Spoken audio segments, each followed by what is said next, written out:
episode of Beyond the Black Rims. I'm Mars Girl. I'm Josh Knight the First. We're a little crooked, but there we are. This is season 4, episode 7. Or episode 77 if you're counting. And this is our last episode for year 2014. Alright, yay! Yay! Happy New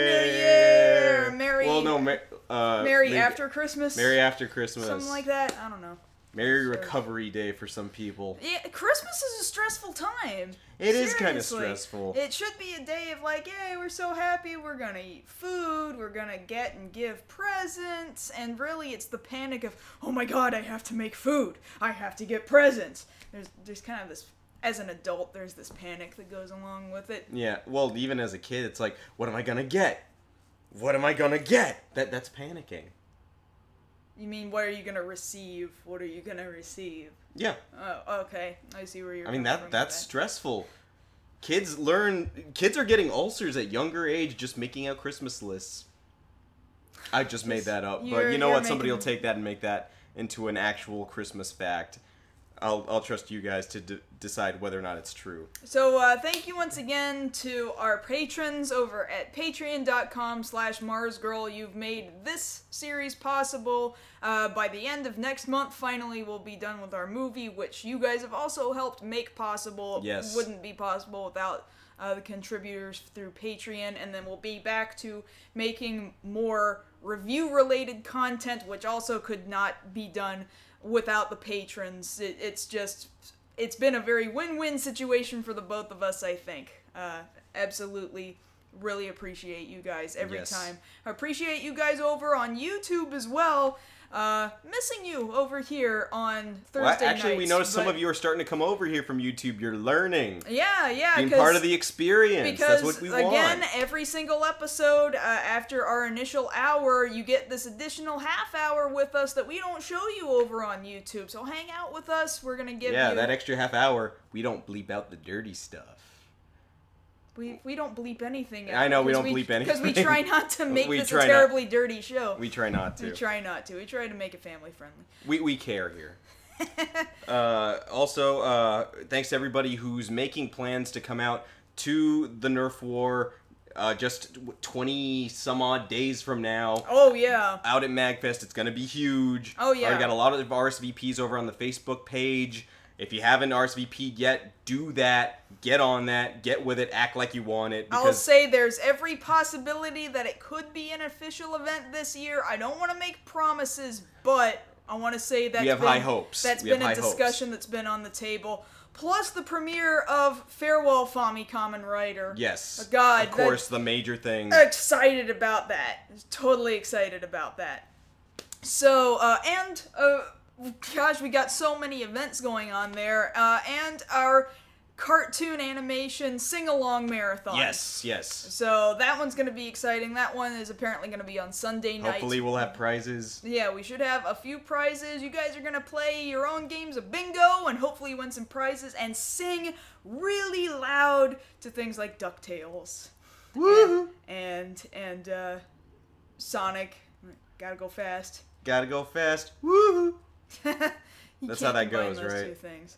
Yeah, you don't, for those asking, you don't have to RSVP to the Nerf War at all. That just gives us kind of an indication of how many people to expect so we can appropriately make the room for you guys. Yes.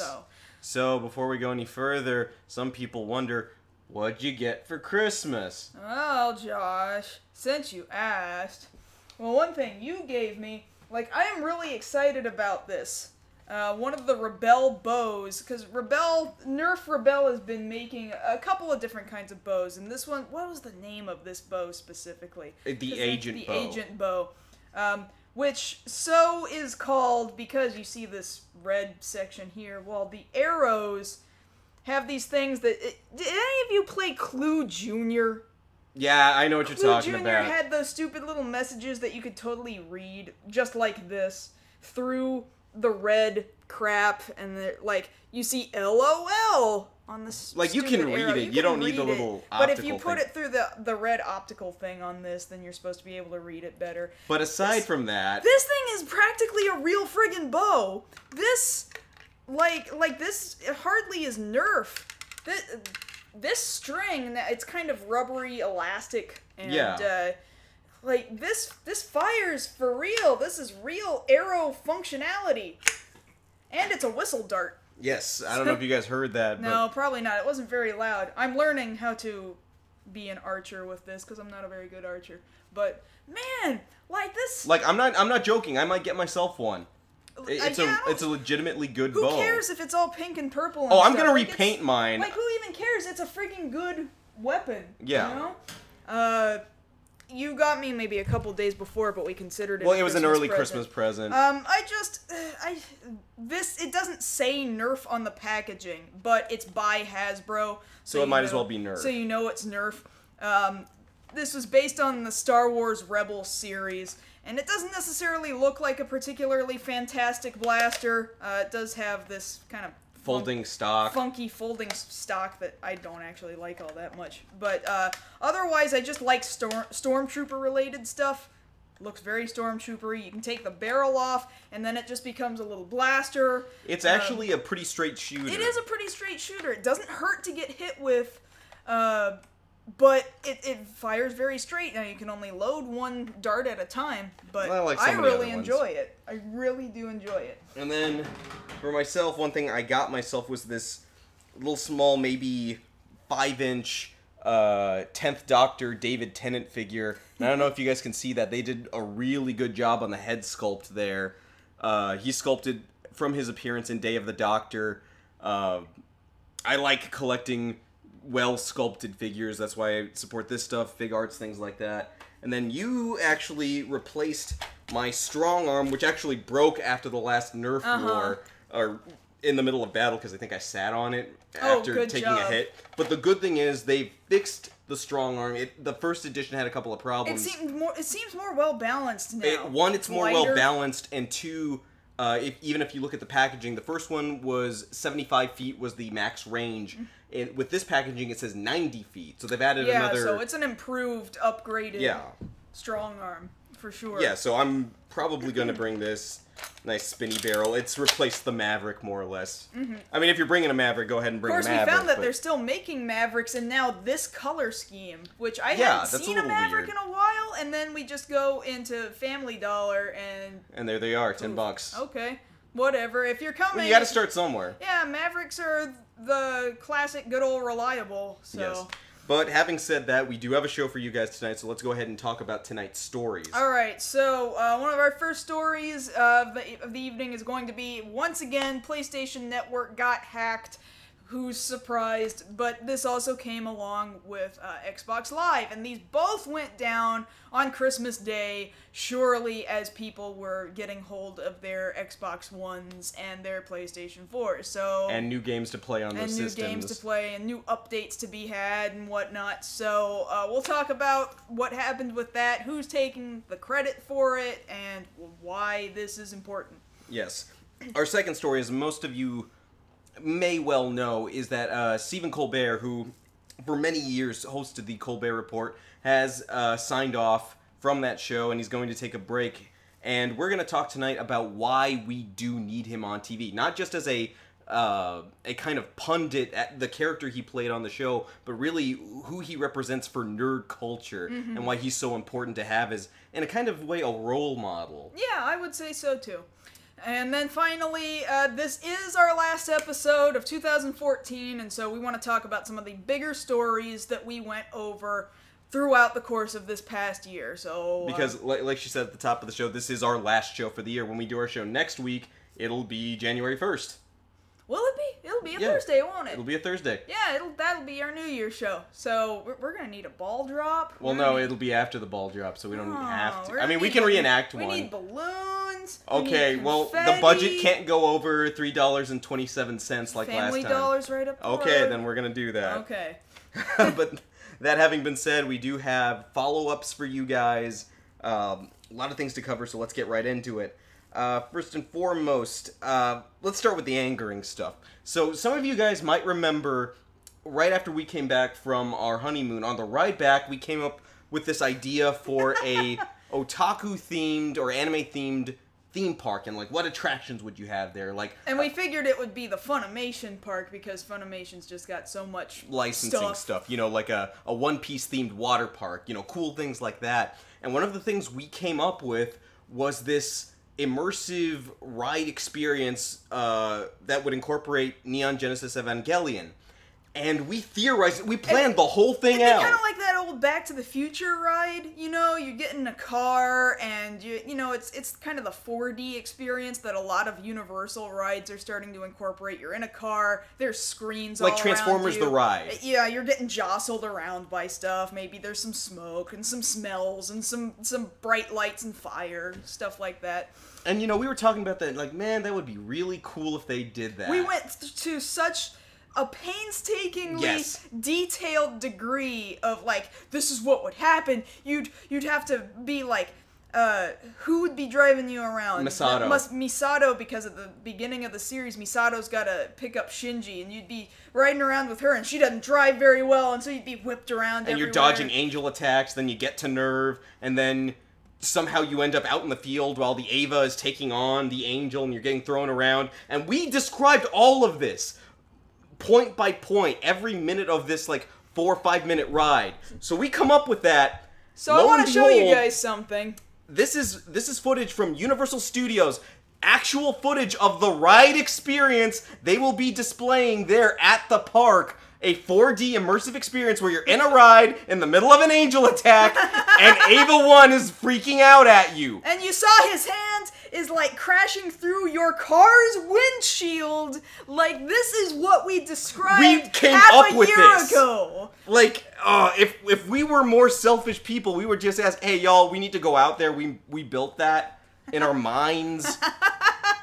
Like, it is so freaky. Surely some of you guys remember we described this. I'm sure some of you guys were here. Yeah, some of you were here in the chat when we talked about this. This is exactly what we were talking about. And we were like, oh, they're not going to do it. They're not going to do it. And then they did it. So if any of you guys have a chance to get out to Japan before May, you guys can get on this ride and report back to us how close we were to describing that. Yeah. A little upset. Yeah, I'm both upset, but I'm also like, I don't want to ride it. Well, yeah, because we freaking came up with it. I know that's what it looked like. Okay, so moving on. Other big news. So, one of the big things we've been talking about from last week is that Superhero Tyson will have another installment this year, and of course one of the big selling points of these movies is that we have returning actors. Well, lo and behold, Kento Honda, who played Faiz in Kamen Rider Faiz and was back for last year's Superhero Tyson, is coming back this year to reprise the role, and I'm happy about that. That's the one silver lining I see about Superhero Tyson, because out of the whole thing from last year, really the Heisei versus Showa one, he was the highest point of the movie. He was the highlight, because the way they treated him as a real character, like, no, we're actually going to pay attention to how's he doing after the series, you know? Mm-hmm. Paying attention to the little nuances of everything, and Kento Honda just diving back into the role, that was great. So it's nice to have him back. We confirmed that Yuichi Nakamura is coming back as Kamen Rider Zeronos, and of course Deneb will be along with him, everybody's favorite butler Imajin. Moving on to other news, we have our Luke Cage out of Marvel's Netflix series. His name is Mike Coulter. Mike Coulter will be playing Luke Cage. What else has he done? You know, I didn't look that part up. Wow, that would have been a smart thing. That would have been a smart thing to do. Yeah, because now that is literally all the information we have. That is literally all the information we have about him. We do know that he will be starring alongside Kristen Ritter when they cross over for stuff like her series with Jessica Jones, and then they will all come together later for the team up portion, of course, with Charlie Cox as Daredevil. On those lines, Daredevil has actually wrapped filming. So they're done. Wow. Oh, yeah, that kind of came out of nowhere. And on the plus side, they have confirmed that the traditional red suit will appear. Well, good. You know, we don't have a picture of it, but you know what? I'm fine with that. You know, I trust them. They explained the whole ninja thing, like, oh, we're going back to Mark Miller's stuff. Like, all right, I'm fine with that. There's an evolution. And then, you know, there we are. We're going to have the whole thing together. So once we get to the Defenders team up, it's going to be great. It's going to be great. In Star Trek news, We all heard about Robert Orci being out as director. He's also out as writer. He's not writing it either anymore. So, none of the movie has been worked on yet? Well, that's not true. We did get a replacement director in the form of Justin Lin, who did one of the more recent Fast and the Furious movies, Annapolis, which really wasn't that great, but, you know, he seems to be fairly confident that he can take on the franchise. I imagine the Enterprise will be going very, very fast. I'm sure. I don't know if you can drift at warp speed, but we're gonna find out, maybe. I really don't know what to think about that directorial choice. I know, because I saw... I'm not against it entirely, but at the same time, like... I mean, because this half-reboot franchise here has kind of turned into more of an action-oriented movie franchise. I get that, But, so, I don't know how I feel because yet. a lot of people will still say that they were very divided over Into Darkness. Whether, it was very hacky, you know, it wasn't good enough, it didn't live up to my standards, and other people saying, oh, it was great, it was just the right amount of throwback while still being entertaining. And the bottom line is, this thing is going to bank. And, you know, you've got a popular director in here who will give a fresh take on the franchise. You know, it's good sometimes to get a new set of eyes on the property. So either way, it's gonna make money, but does that mean it's gonna be good? Like, because that's we're not sure of I don't yet. care how much money something makes. I care about whether or not it's good. Right, of course. So we have yet to see how that's going to go. We do have a release date for the film. That's going to be July 8th of 2016, so we've got a bit of time to wait on that one. Some people yesterday watched the Doctor Who Christmas special, and as such, we saw that, and then it was officially announced afterwards, that Jenna Coleman, who plays Clara on the show, will officially be back as the companion next season. So she's not leaving. No, she's not leaving after all. She's sticking around for another season. Oh, okay. Whatever. Admittedly, I don't want to talk spoilers. If any of you guys want to talk about it afterwards in the post show, we'll talk there. This was probably one of the better, in my opinion, Christmas specials. It was more heartwarming, more what you want out of the Christmas special episode. You know, something that's nice. And another thing I have to take your word on. Didn't watch it. Yes. And sorry.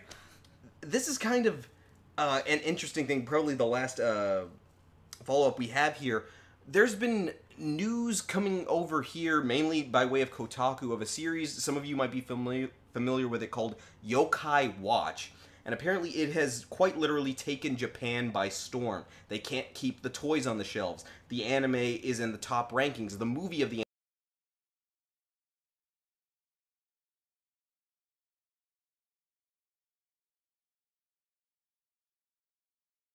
matter of time. Well, now we've got the confirmation. It will be coming stateside. Is it still going to be called Yokai Watch? Because yokai is a pretty, you know, it's pretty Japanesey. Now, granted, the bad guy in Big Hero 6 was called Yokai, except they never said his name said that out loud in the movie right. out loud, yeah. So they just slap his name all over all the material, all the toys and crap. Well, they are saying that they're probably still going to call it Yokai Watch, but kind of like Pokemon, a lot of the names of the yokai, the ghosts on the show, will be Americanized. Because I assume all the ghost names are all pretty punny. They're very Japanese punny. Basically, yeah. As simplistic as I can make it, a kid walks around and befriends ghosts. That's as base as I can make it. And there's this little watch, and you stick these little pog things into it that hold the ghosts, and then it makes noise, and the kids love it. New collectible crap. Yes. And yeah, I have heard nothing but, oh my god, everybody's got it everywhere, and things are flying off shelves, and McDonald's happy setos are going crazy. And yeah, same thing you see over here. Really what you saw back in the 90s of families having to call in, hey, do you guys have the happy set of Yokai Watch? My kid wants it really, really badly. Sorry, we don't have it, because they're running out. Yeah, in a way you could call it Japanese Casper, but it's like Japanese Pokemon Casper. In a sense. Yeah, I would agree with that description a little more. So, I would say as much be on the lookout for when that makes its way over here, because who knows, it just might explode the same way. Who knows? I don't know, it just seems very... I mean, it seems very Japanese, but then again, so is Pokemon. And look how well that did. Yeah. Here we are, what, 15 years later. Probably more than. Probably more than. Well, no, it's more than. It's been it was more than. 97 when it came over, right? Somebody else could give better dates on that. Yeah, somebody get on that. But that's our follow-ups for the year. Really, because, these are the last follow-ups of the year. Let's get to our stories. Okay, I am using my touchpad because I don't know where my mouse is. I told you I would have let you borrow my mouse. What am I talking about first? PlayStation Network. Okay, hold on a second. There was a hacking. Yeah, there was this. It was these guys. Okay, so this picture might not make very much sense.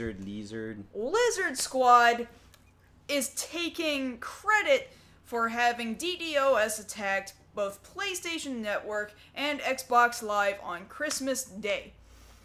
That sucks for some people. At the same I think it sucks for a lot of people. For a lot of Christmas kids going, well, I wanted to update my Xbone.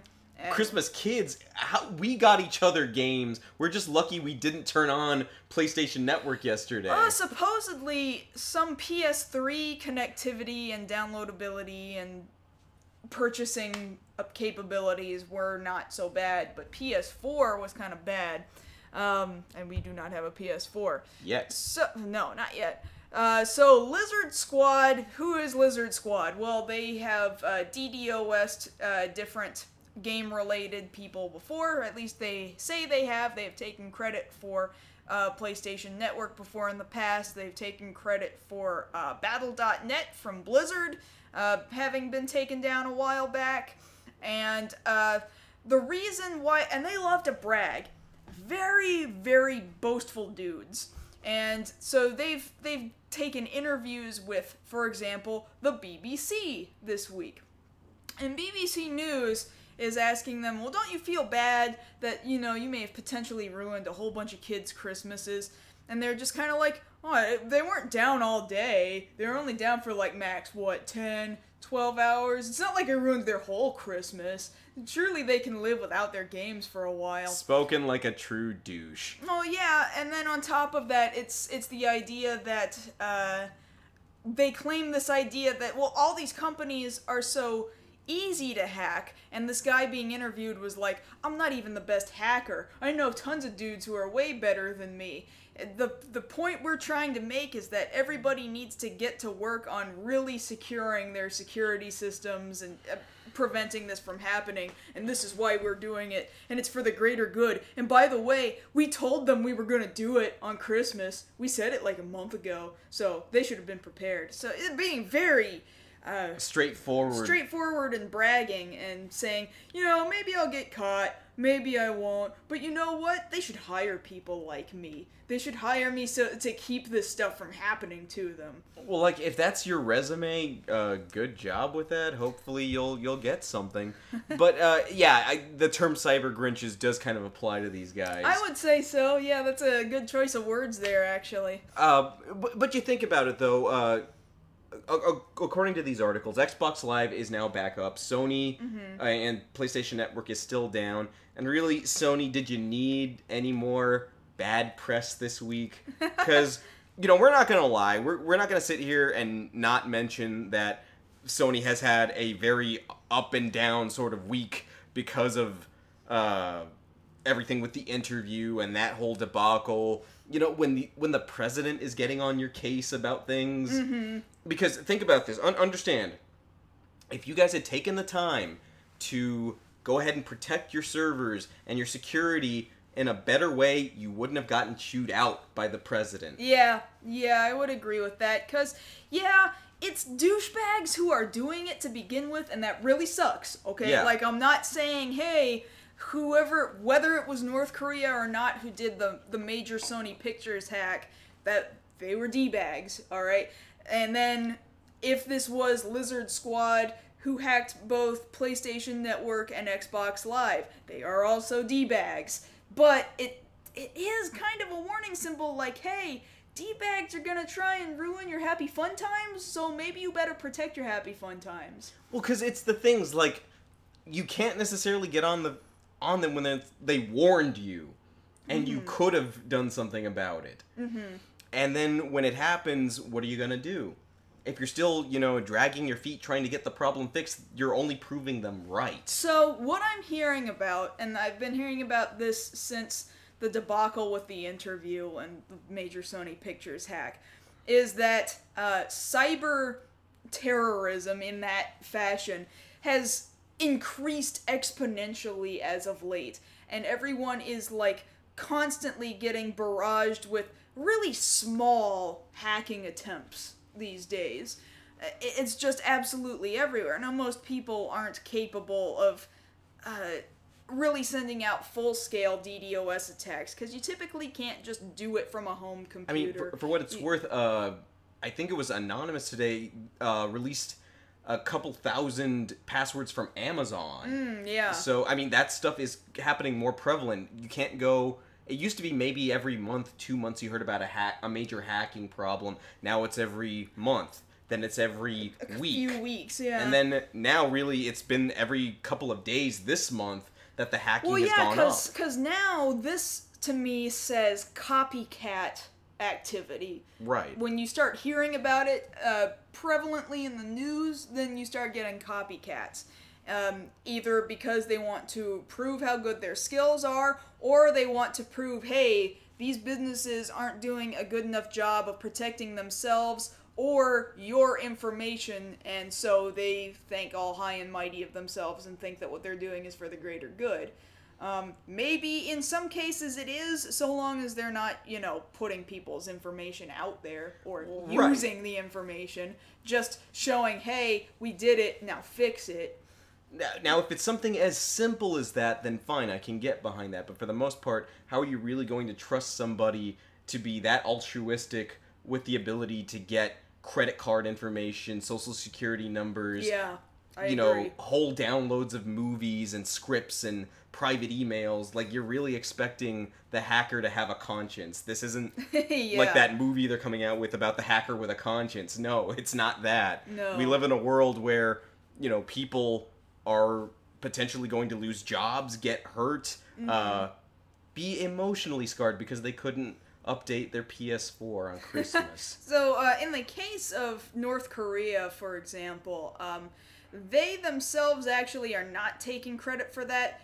Whether that was actually North Korea or not, I really can't say. However, man, it sure turned into real threats out of North Korea, because now they're threatening bigger things worse than the hack. They're like, it wasn't us, but we'll help you find out who it was, but whoever it was, those are good guys. They're on our side, and we hate America, and it's the American government's fault that the interview got made in the first place. So either way, North Korea is still flippin' insane, and it turned into something real, whether it was really North Korea to begin with or not. Because you had heard the stories one way or the other of, oh, was this all one giant hoax on Sony's part? I don't know that anybody has that much dedication to get the president to chew you out. Well, yeah, that, and, I don't really think that the entire thing was a hoax, just maybe that it wasn't North Korea. Because who wants all of that insider information leaked out to the public? All of your emails, all of your embarrassing tidbits, and your bribery and your illegal act. Why do you want that out there? How is that fake? Now the thing about this, though, that it all points back to is security. For, specifically for PlayStation Network, with Sony having these problems, don't you think by this point you might want to make your number one priority in 2015 security? Yeah. Because you've got a lot of people who might not want to pick up a PS4 for fear that they're going to have their information hacked. People might start picking up Ojas. Wow. Think about it. You mean Oyas? Or Oyas, yeah. Oyas. Wow. Because then they don't have to worry about it. Ojas. No, Oja's a common writer. That's a different thing. Okay. But you think about it, though. Security is one of those things you want to keep an eye on, because if you don't feel secure with the product, nobody will buy the product. Mm-hmm. And as such, Xbox is on top of that. They got Microsoft working with it. Sony, come on. This is like the third time this week you dropped the ball. You might want to think about getting somebody on that, maybe. Yeah. Post-it notes, New Year's resolution. Just throwing that out there, just maybe. Forgot. Nah, you're a week early. Oh, all right. I'm also done. Yeah. Okay. Moving on to our second story. All right. Give me a second. Touchpad mouse. Yeah, you gotta touch Colbert? that. It's Colbert. It's Colbert. This man right here. This guy right here. He went off the air, last week for the Colbert Report, which he did for more than 9 years, for 1,440 episodes, and was originally a side character reporter on The Daily Show with Jon Stewart, and just was a fantastic personality as this character, because, I mean, while he plays someone with his own name, it's not really him. It's him playing this very political kind of character and taking it so far to the extreme of loving what he called himself Republican. Well, yeah. Really what he fought for was America. Yeah, but always this very patriotic, overly, ridiculously, ludicrously character. Yeah, kind of caricaturing like Bill O'Reilly and things of that nature. And he did it for so many years, he got the national fame that he did, being able to get up to the level where he could be offered a position on The Late Show, taking over for David Letterman come this September. Which I recall when when it was originally announced that he was going to do that, one of the statements he said was, well, now it's time for me to see just how much of the Stephen Colbert character really was me. So this is going to be a really interesting experience in September to see, well, what does real Stephen Colbert actually look like? Now, sometimes throughout the course of his show, the real him would leak out, which was amazing every time it happened. Because the thing that I can say personally that I love about this guy is he is such an unabashed nerd. His encyclopedic knowledge of the Lord of the Rings as a whole is quite simply frightening. Well, that's exactly why all he had to do was essentially show up in New Zealand, and then he was invited down. See? He didn't even have to just show up. They were like, hey, just come on down just because you know stuff. and the thing about it is, even Peter Jackson was commenting on, I have never met a man who knew more about this than you. And you think about it, one of the last few interviews he had on his show, he interviewed Smaug. Now understand how much nerd cred you have to get that to happen, just in general. You had Weta come together to fully render Smaug's head. You had to get Benedict Cumberbatch to come in, record the lines. You had to run all of this through post and then get it onto his show before the end. Not just anybody can make that happen. No. That's stuff you have for, like, the Oscars. But this guy made it happen. So, and it's not just Lord of the Rings stuff, although that came up a lot. Recently on Comedy Central, on his colbertnation.com, they put together a big old compilation of all kinds of nerd-related things that popped up on his show throughout the years. He had the Captain America shield. He had, instances of referring back to days where he would regularly play Dungeons and Dragons. And more recently, toward the end of his run, he started talking about that teaser trailer for Star Wars Episode 7. He shut down the argument for Kylo Ren's lightsaber being stupid. You can still argue in other ways could be built, but he came up with a pretty convincing argument. Very sound argument. And he sat there and bragged about just how big of a Star Wars fan he was and how he saw it 2 weeks before anybody else. He was so proud of that fact. He's been a fan longer than anybody else.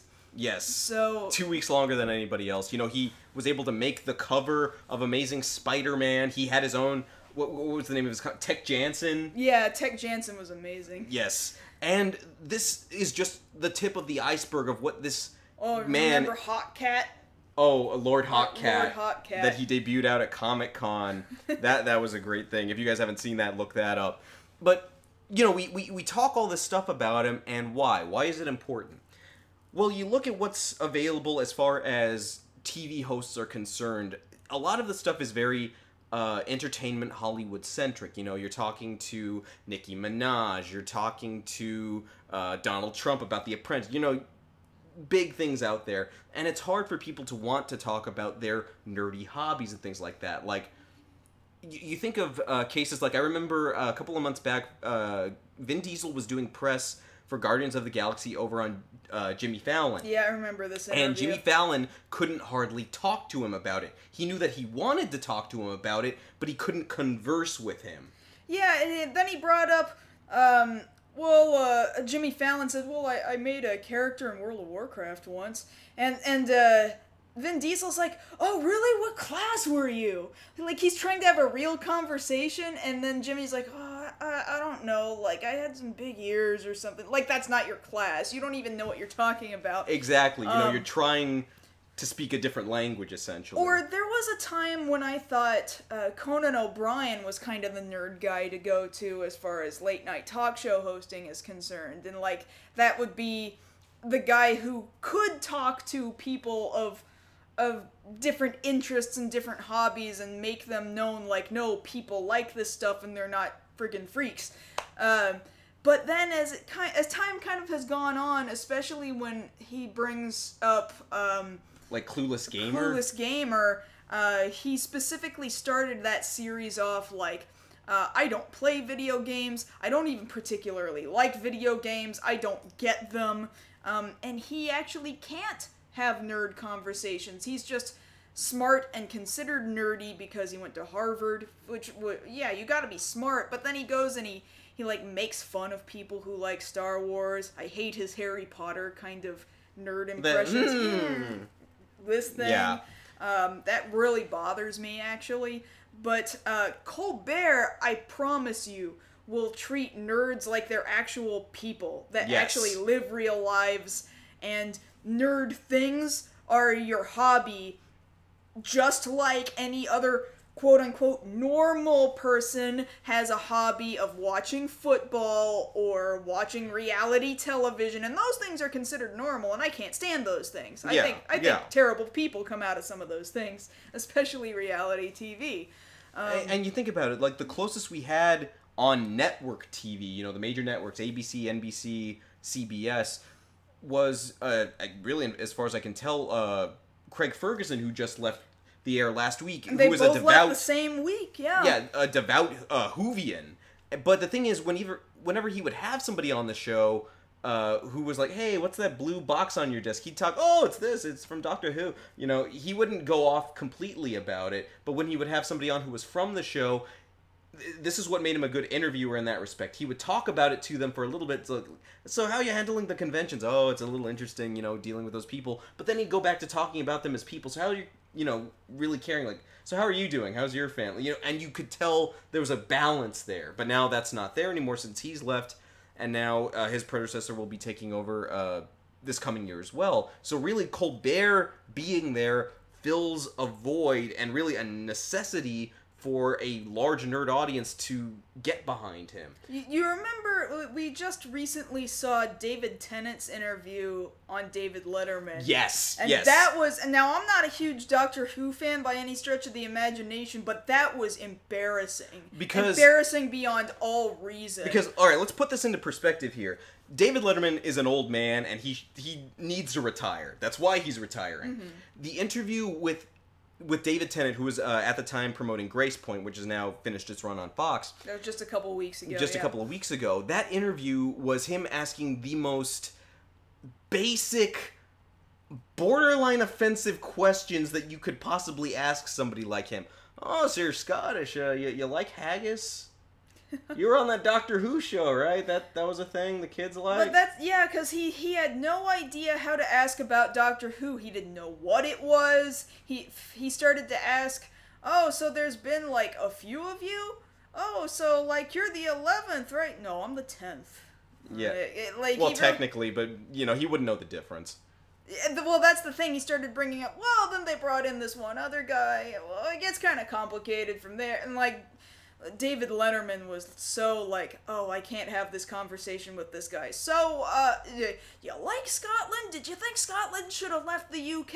And he's like, dude, I don't even live in Scotland anymore. He would not stop talking about Scotland. He couldn't talk to him about the things he's actually done. Yeah. It was awful. Whereas Colbert, even when he was in character with people, he could be real with them, get in depth with them, and then talk back to them about their likes and dislikes. One of the favorite things I like to bring that up is when he had James Franco on that one time, and James Franco last week kind of has a bit of Tolkien knowledge, but then he schooled him on that Tolkien knowledge. You come into my house and try and school me? How dare you? Oh no, that was like last year. Yeah, that was like a year ago or something like that, but that was great. And the thing is, they both had, because by the end they both had a smile on, and that was real.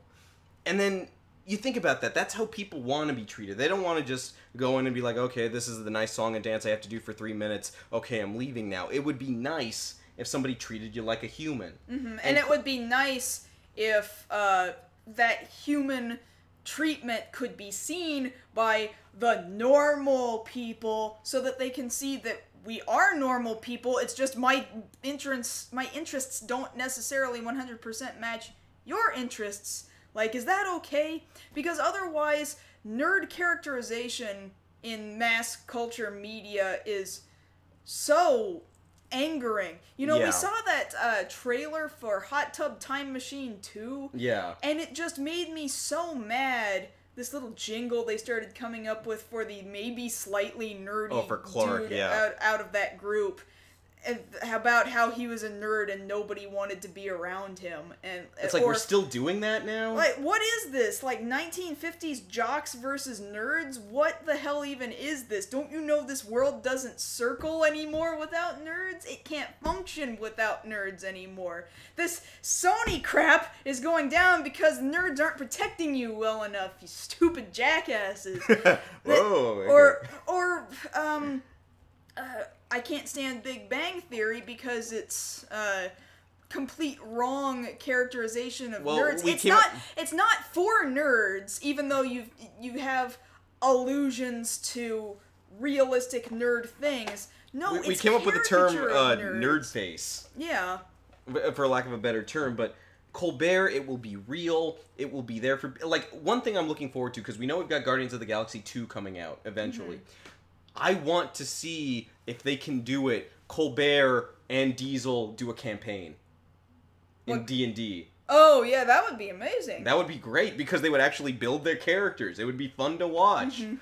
That's the kind of thing you can look forward to out of him once we get him on CBS. So my support is behind him once he gets out there. Yeah. And I would think a lot of you would share the same sentiment. So, one of us. So we wanted to bring that up because he had just left. His leaving was a big deal in 2014. So that kind of leads into our next just set of wrap-up stuff. Yes. In regards to the year 2014 and other big things that happened that we talked about over the course of this past year. So let me go ahead and bring it in. Yeah, 2014. Yay! Okay. It's just like my watch. Because it's digital. So, we thank you guys for having been with us this year. We've talked about a lot of nerdy stuff this year. It's kind of what we do. It's why you're out here. And we're just going to go back over some of the bigger stories that we had this year, in no particular order. One of which coming to mind, of course, we mentioned a little bit about it. The Force Awakens, that trailer everybody has been waiting so long for. The hope, in its own way, the new hope for the Star Wars franchise. No, that was 3 movies before this movie. I know that, but I'm making a reference. No. You just can't let me be happy, can you? No, go ahead, be happy. Woo! Star Wars! Because, you think about the feelings that people have watching this thing. A lot of us here in the chat, here on the couch, we felt something watching the Millennium Falcon fly through the air once again, and we didn't necessarily have to worry about the screen being cluttered by other things that don't belong there. Being able to see a TIE fighter, an X-Wing, droids, battles in space, stuff we can look forward to. It's still not enough of a teaser for me to have an opinion on what the movie's going to be, but that's why it's a teaser. It's not meant to tell you everything. So anybody who has questions, realize you're supposed to still have questions right now. Yes. You're not supposed to know everything just because you saw a teaser. So, time to just wait, and we know we'll have more come April in 2015 when the Star Wars celebration comes around in Anaheim. They've promised way more stuff. Expect a lot of surprises out there. I would hope another trailer, or I mean a full trailer. Yeah. Not a teaser. Yeah, that, and they're also boasting the premiere of the next season of Star Wars Rebels. Yes. During the Star Wars celebration next And admittedly, year. I can wholeheartedly say I'm behind Rebels. Yeah, as another series that came out in 2014, Star Wars Rebels actually was pretty solid. I like it significantly more than I ever liked the Clone Wars animated series. Not the Tartakovsky miniseries. That thing was amazing. Was great. That was great. That thing was absolutely amazing. But no, the CG series where Steve Blum is every single Stormtrooper. But that kind of makes sense because they were all clones, so I mean... Well, they're starting to recruit. Yeah, at this point in Rebels, they would be starting to recruit, so now not every single Stormtrooper is Steve Blum. Yes. However, Steve Blum is every second or third character otherwise, yes. So that's... I'm kind of not... But it captures the feel of Episode 4 well enough that harkens back to a time when the rebellion is just starting up. Really the Empire's ill-equipped. Yeah. The Empire is just they got their hands in everybody's crap, and it's like, oh man, the universe is really going in a bad direction. And things are looking kind of dusty and dim and not necessarily flashy and clean. I like the direction that Rebels is going in, actually. And we look forward to another season of that. We've been seeing now, they're selling it at, where did we see it? At Toys R Us. They've got a lightsaber for, what's the kid's name? Ezra. Ezra's lightsaber, which is apparently a combination blaster lightsaber. And I'm like, well, you can't just put this accessory with every toy and not stick that into the show. Yeah, we haven't seen it in the show yet. The show picks back up the first week of January again. It went on its, mid-season break. Yes. And we'll be picking back up. So hopefully sometime throughout this season we'll see that, because you see that little lightsaber / blaster, in all of his little figures. It comes as an accessory with it, and there's that lightsaber, the slightly cheap Force Effects model. The roleplay one. Roleplay lightsabers, and pretty decent sized for an older kid or an adult's hand. I mean, you'd probably have a longer blade if you were making it for a fully grown it's kind adult, it's kind of a gun saber. Yeah, I'll admit it's a little bit of a gun saber. Yeah, it's a little bit of a Captain Harlock blade if Captain Harlock carried a light sword.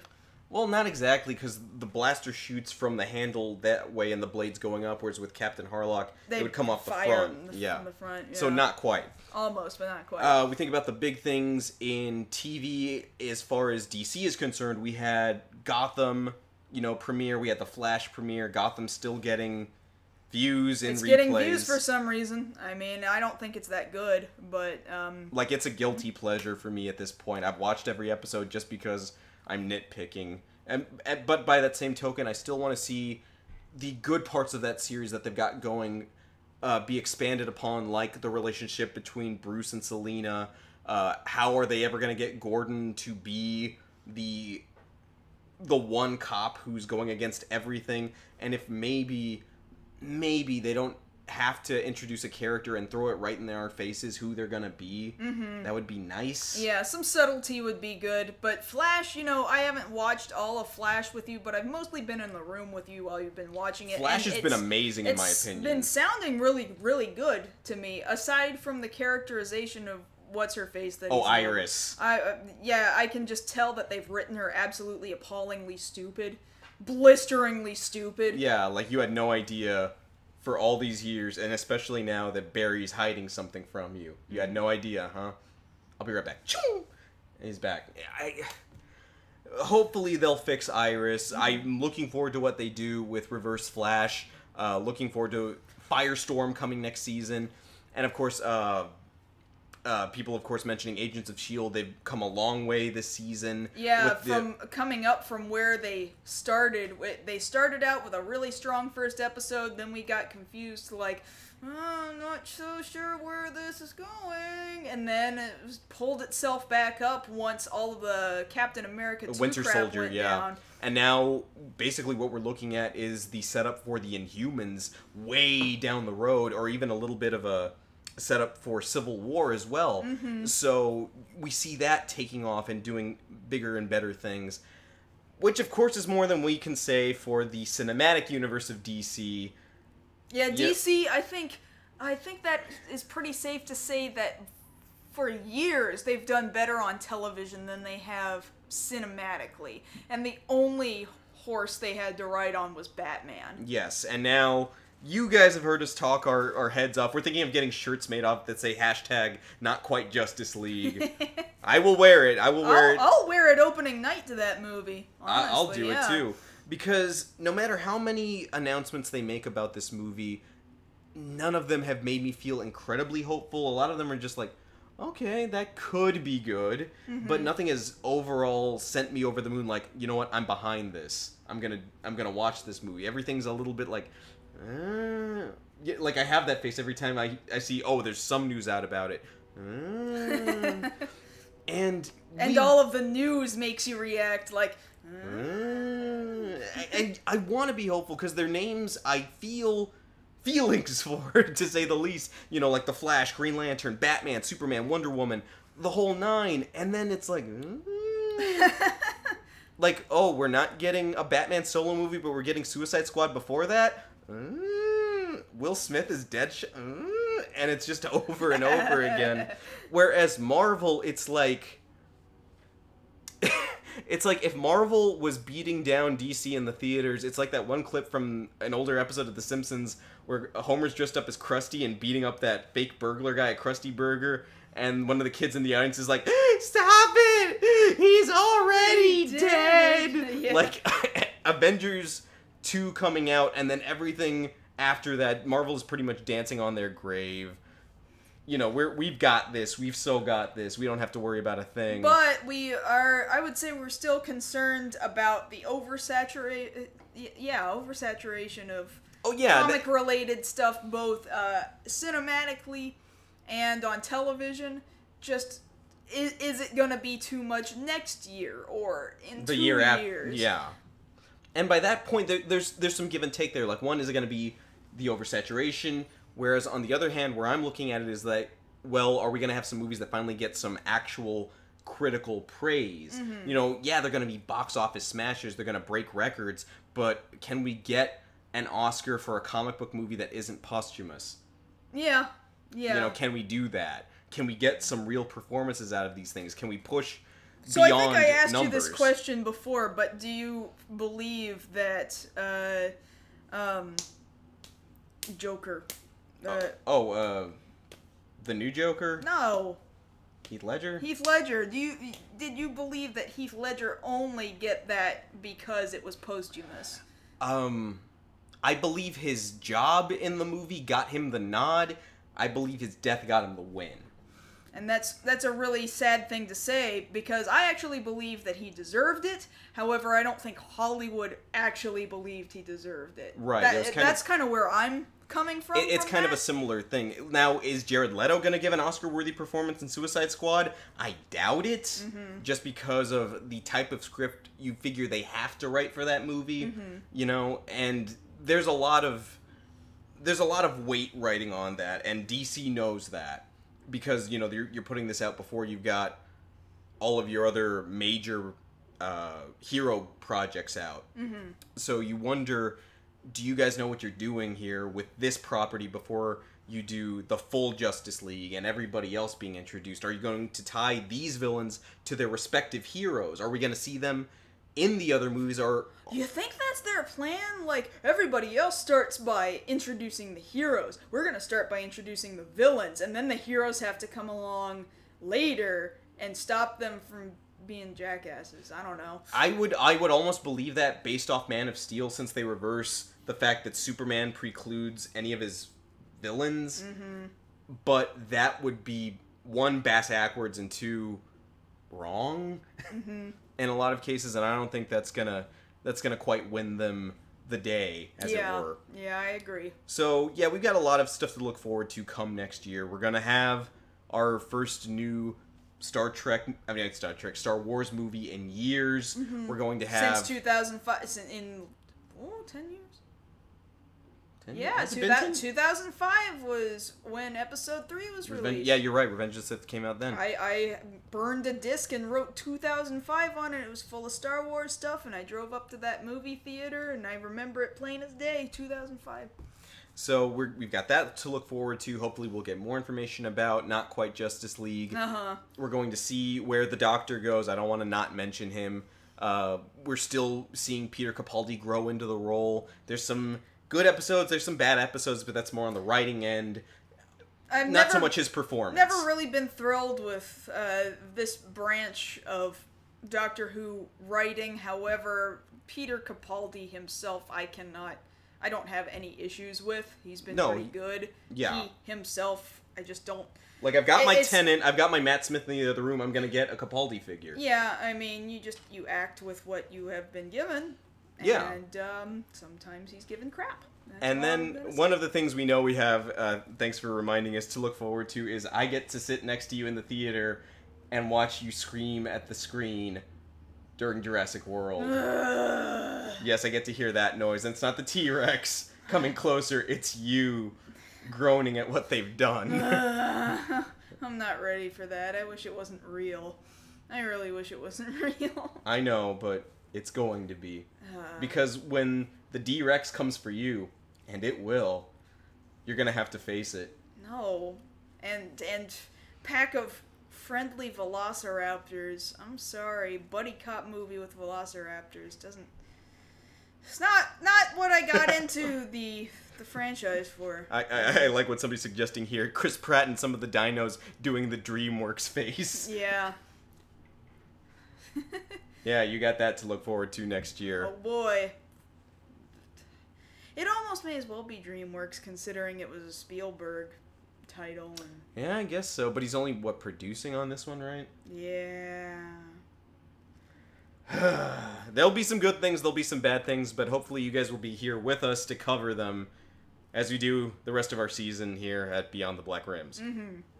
So, that having been said... I guess that's gonna wrap up 2014 for us here during our core show of Beyond the Black Rims. So to those of you who are here in the chat room right now, hang out with us for an additional half hour. We're going to give you a Q&A session right here, our last Q&A session of the year. What